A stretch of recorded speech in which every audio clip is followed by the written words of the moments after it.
आज हम पढ़ेंगे class 9 geography chapter number first India size and location. तो चलिए स्टार्ट करते हैं chapter. Location of India. Bharat की लोकेशन साउथर्न एशिया में है और इसके बॉर्डर पर अरेबियन सी और बे ऑफ बंगाल मौजूद है। साथ ही साथ म्यांमार और पाकिस्तान के बीच में इसकी स्थिति है। जियोग्राफिक कोऑर्डिनेट के अनुसार अगर देखा जाए तो 20 डिग्री नॉर्थ 77 डिग्री ईस्ट है। भारत का एरिया 32,87,590 किलोमीटर और land area 29,73,190 square kilometre. Water की कंडीशन अगर देखी जाए तो 3,14,400 स्क्वायर किलोमीटर, जो कि यूएस के यानी यूनाइटेड स्टेट के लगभग 3 गुना ज़्यादा है। तो चलते हैं आगे देखते हैं।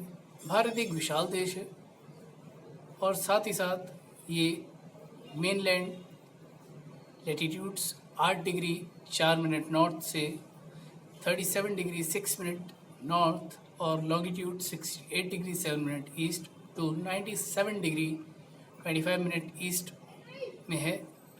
ट्रॉपिक ऑफ कैंसर की बात करें अगर हम मकर रेखा की, तो ये 23.5 डिग्री नॉर्थ यानी 23 डिग्री 30 मिनट नॉर्थ भारत को 2 पार्ट में डिवाइड करती है, जिसमें south east and south west में डिवाइड हो जाती है। इसी के साथ अंडमान निकोबार आइलैंड और Lakshadweep island bay of Bengal और अरेबियन सी में मौजूद हैं। इसके साथ ही भारत का लैंड मास, इससे पहले मैं आपको बता चुका हूँ, 32 लाख किलोमीटर। वही यहाँ पर चीज़ दिखाई गई है 3.28 मिलियन स्क्वायर किलोमीटर। और टोटल इंडिया का जो एरिया है, अगर परसेंटेज की बात करें तो पूरी वर्ल्ड का 2.4 ज्योग्राफिकल एरिया इंडिया का है। इंडिया की लैंड बाउंड्री की अगर हम बात करते हैं यानी ज़मीनी सीमा की, तो 15,200 किलोमीटर। और साथ ही टोटल कोस्टल एरिया यानी समुद्री सीमा की बात करें अगर हम अंडमान और निकोबार को मिलाकर, तो 7,516.6 यानी 7,516.6 किलोमीटर होती है। लैटिट्यूडनल और लॉन्गिट्यूडनल एक्सटेंट में ये 30 डिग्री है, यानी 30 डिग्री लॉन्गिट्यूडनल और लैटिट्यूडनल एक्सटेंट इसका है। ईस्ट वेस्ट एक्सटेंट के लिए कहता है कि appears to the smaller than north south extent, यानी ईस्ट वेस्ट की जो दूरी है, अगर हम देखते हैं ईस्ट वेस्ट यानी पूरब से लेकर पश्चिम की दूरी बताता है कि नॉर्थ साउथ से कम है। गुजरात से अरुणाचल प्रदेश के बीच में एक टैगलाइन है, जिसकी वजह से गुजरात और अरुणाचल प्रदेश के बीच 2 घंटे का समय अंतराल रहता है। और ये टाइमलाइन स्टैंडर्ड मेरिडियन यानी 82 डिग्री 30 मिनट ईस्ट के पास से होकर जाती है, जो कि उत्तर प्रदेश में मिर्ज़ापुर के पास से स्टैंडर्ड मेरिडियन टाइम लिया गया है, जहाँ से पूरे देश का एक से समय रहता है। आप इस मैप में देख सकते हैं कि इंडिया किस लोकेशन पर है।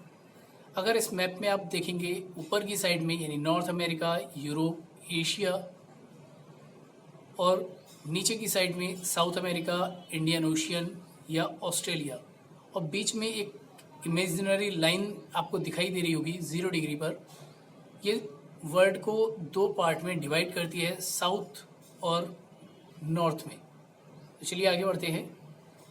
India and the world, Bharat और दुनिया। तो कहा गया है कि इंडिया किस जगह पे स्थित है। अभी मैंने आपको बताया उसकी स्थिति, उसका साइज़, लेकिन अब हम थोड़ा सा उससे आगे बढ़ते हैं।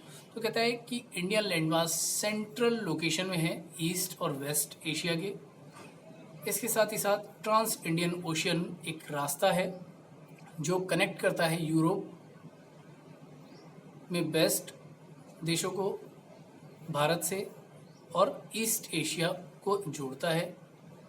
एक स्ट्रेटेजिक लोकेशन बताता है।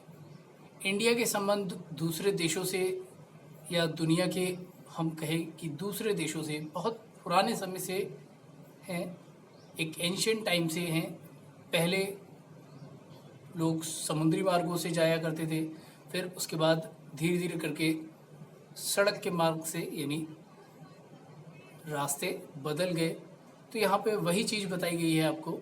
कहता है India's contact with the world have continued through the ages, यानी बहुत पुराने समय से हैं, लेकिन her relationship through the land routes are much older than her marine contract, यानी लैंड रूट बहुत ज़्यादा पुराने हैं मरीन कॉन्टैक्ट्स के कंपैरिजन में। यानी ज़मीनी जो कॉन्टैक्ट है, सड़क मार्ग के जो इस्तेमाल किए जाते थे कॉन्टैक्ट्स, वो बहुत ज़्यादा पुराने हैं।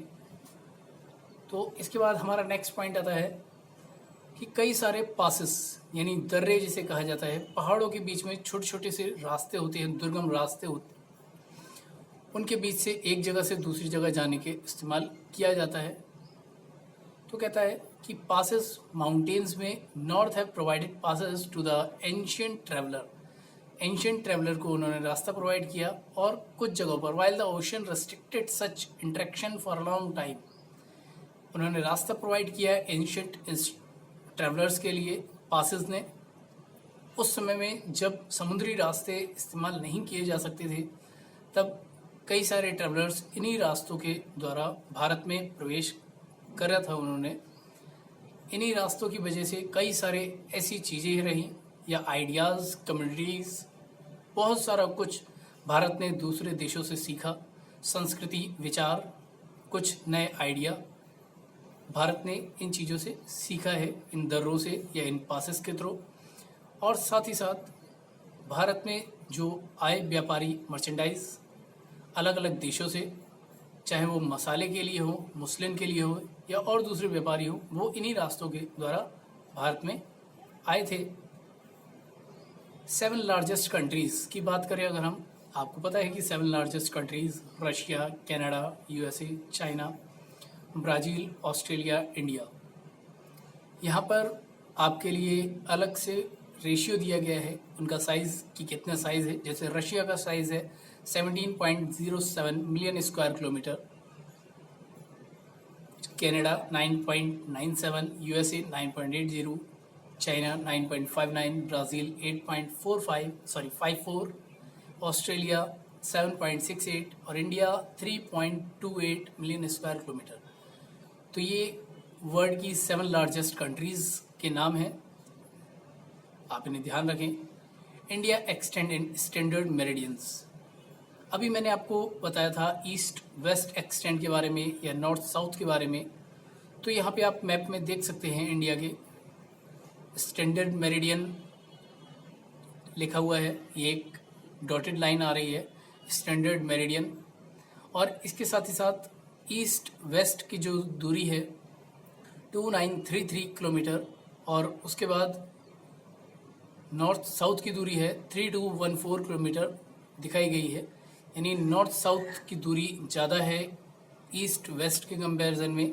आप नीचे साइड से देख सकते हैं, लक्षद्वीप के लिए दिखाया गया है, या यहाँ पर इंडिया में अलग अलग लोकेशंस, अलग अलग नंबर ऑफ स्टेट्स दिखाई गई हैं।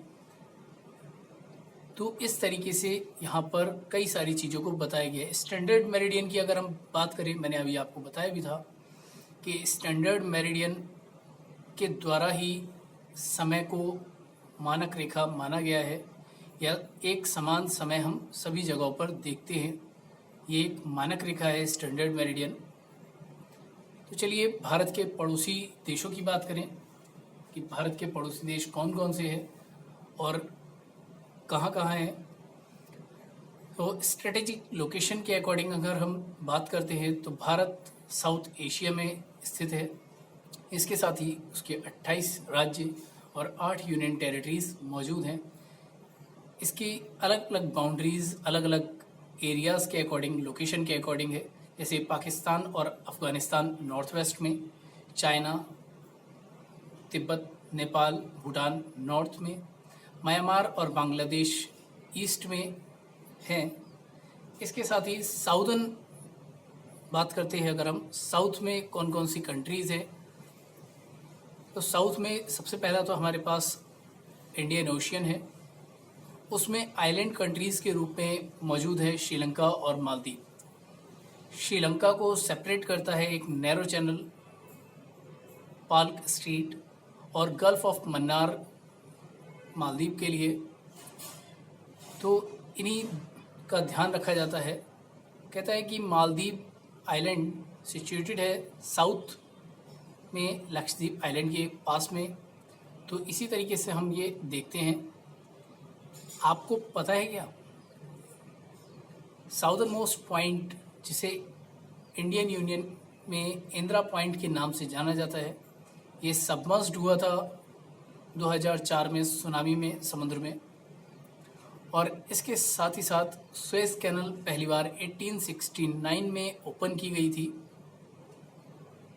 और इसका डिस्टेंस यूरोप से, कहता है इंडियाज़ डिस्टेंस फ्रॉम यूरोप, यानी भारत का जो डिस्टेंस है यूरोप से वो कम हो गया था 7000 किलोमीटर। इसकी वजह से 1947 से पहले, यानी देश आज़ाद होने से पहले, हमारे यहाँ दो अलग अलग तरीके की स्टेट्स थी, एक प्रोविंसेस थी और एक प्रिंसली स्टेट्स थी। प्रोविंसेस स्टेट्स ब्रिटिश रूल में थी, जहाँ पर अंग्रेज़ों का अधिकार था, अंग्रेज शासन किया करते थे। वो प्रोविंसेस स्टेट्स थी, वहाँ पे वायसराय अपॉइंट किए जाते थे। प्रिंसली स्टेट्स वो स्टेट्स थी जहाँ पे लोकल रूलर या हेरिडेटरी रूलर रूल किया करते थे। मीन्स जो राजा थे वो या उनके वंशज वहाँ पर राज करते थे। और ये बाद में देश आज़ाद होने के बाद एक प्रोसेस चला, देश आज़ादी के साथ में कई सारी स्टेट्स को शुरुआत में भारत में विलय कर लिया गया, लेकिन कुछ राज्य ऐसे भी रह गए थे जो नहीं हुए, लेकिन बाद में उन्होंने अपने आप को भारत में विलय करने के लिए कहा और वो विलय हुए।